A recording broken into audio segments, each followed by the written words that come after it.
Kwa majina naitwa Agnes Boy, niko St. Elizabeth Hospitali. Leo nitakwenda kuwafunza namna madhara ya kuhifadhi dawa vibaya. Dawa ikihifadhiwa vibaya, cha kwanza inakuwa haifanyi kazi kwa ufasaha na ufanisi. Namba 2, pia dawa inaweza kubadilika kuwa sumu.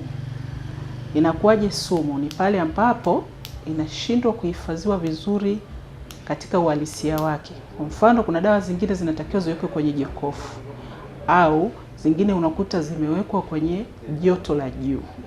Hivyo inakuwa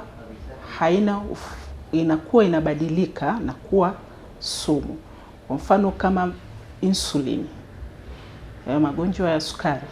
Unakuta mgonjwa amepewa lakini akaambiwa aweke kwenye friji, lakini matokeo yake anaenda kuweka labda jikoni au sehemu ambayo kuna joto kali.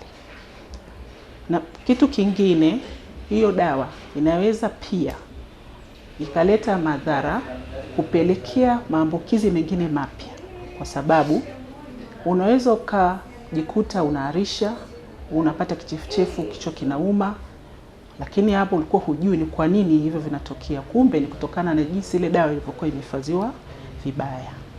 Na pia hizo dawa ambazo zikihifadhiwa vibaya, inapoleta maambukizi mengine ambayo ni mapya, inaweza karibu organi zingine, kwa mfano figo na ini, na hivyo hupelekea mtu kupata au akafa.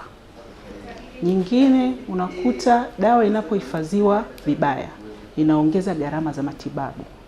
Kwa nini? Unaweza mtu akaenda kununua dawa, kumbe ni ile ile aliyokuwa amepewa mwanzoni, lakini kwa sababu alihifadhi vibaya ikawa haijamsaidia kwenye matibabu. Na pia gharama inaongezeka pale mtu anaposhindwa kupona au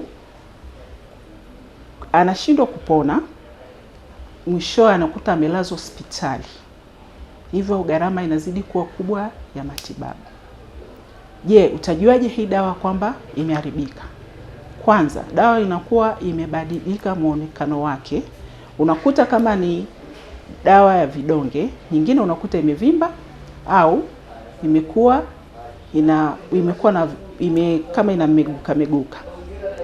Kuna nyingine unakuta inabadilika rangi. Sana sana zile dawa ambazo ni za maji za watoto, unapokuwa imechanganywa na maji, unakuta imekuwa na layer mbili. Nyingine unakuta ni maji juu, dawa imejitenga. Na kingine unakuta harufu ya dawa inakuwa tofauti. Asante kwa kunisikiliza. Karibu St. Elizabeth Hospitali. Afya yako ni jukumu letu.